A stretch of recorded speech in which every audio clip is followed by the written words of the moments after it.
Another film that I've been watching recently is The Two Popes, adapted by Anthony McCarten from his play The Pope. I have been quite sceptical about seeing this. I'd seen McCarten's three previous films, The Theory of Everything, Bohemian Rhapsody and Darkest Hour, and I at best disliked all of them. I found Darkest Hour to just be a nationalistic nightmare.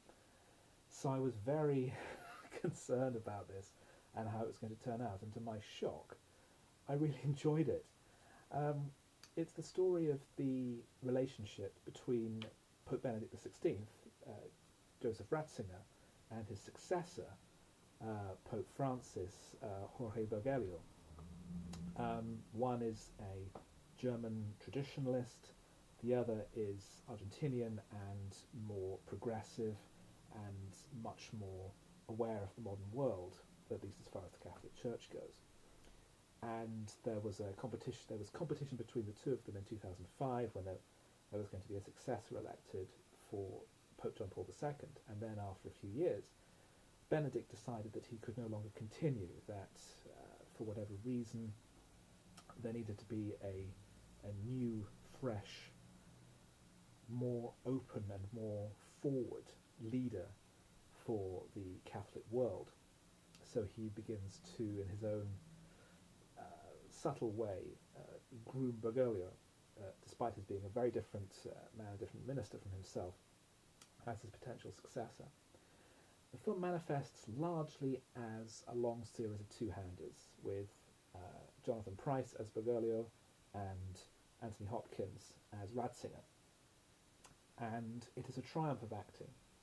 I completely forgot that I was watching these two men, even though they are not particularly heavily disguised. Neither looks that much like the person they're playing, but they convey a full sense of them as different characters. Bergoglio is a very interesting figure. He's someone who walked away from a loving relationship to enter the church, who has sought to be open and contemporary and mindful of his congregation. There's a little sequence near the beginning where he and Ratzinger, years earlier, encounter each other in a washroom in the Vatican. And Bergoglio is whistling a little tune to himself. And Ratzinger says, "Oh, it's a very beautiful hymn, I don't recognise it." And Bergoglio says, "Oh, it's Dancing Queen by ABBA." And it turns out Bergoglio is, in some ways, very modern, everyday in his tastes. He likes pop music, he's a huge football fan, and as he and Ratzinger, despite their differences, develop more of a rapport, Ratzinger too starts to unbend and reveal that he too is not some mysterious holy person. He's just a man. He likes classical music. He watches a police drama about a police dog, which he finds enormously entertaining. The film is irreverent without being disrespectful, and although I am not a huge fan of the Catholic Church, it nevertheless manages to communicate the importance of their position and the respect they engender, whilst also treating them like real, plausible human beings, of not having the sense of them being this great spiritual leader. They're men, they're human beings, they're flawed. Bergoglio particularly is haunted by his failure to intervene or to save the lives that he feels he should have saved during Argentina's military dictatorship. And this failing haunts him to the present day. Little is said of Ratzinger's involvement in the Hitler Youth when he was a young boy, although that's kind of a different thing. The film is not that factual. It's very much a fantasia on the relationship these two men would have had. And because of that, it avoids the problems that plagued McCarten's three previous films, which were just supposed to be true stories, just made up events or resequenced them for the sake of telling a decent story. This, as a two-hander for most of the time, although there are a few other characters, particularly the flashbacks to Bergoglio's younger days, it doesn't feel like it's telling a specific historical story. It's imagining the relationship between these two characters based on what is known about them.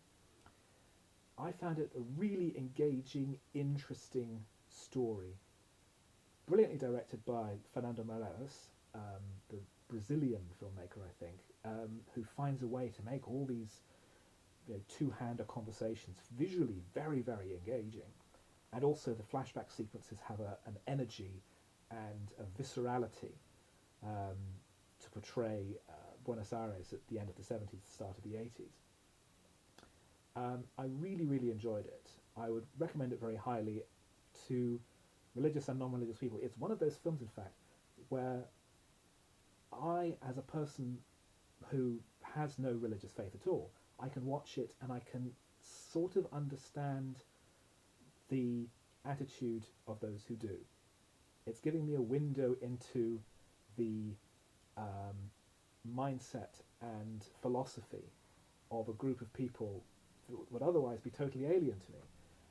And that is exactly what films should do. So, to my unending surprise, I can only count it as a great success, and I would recommend it very highly.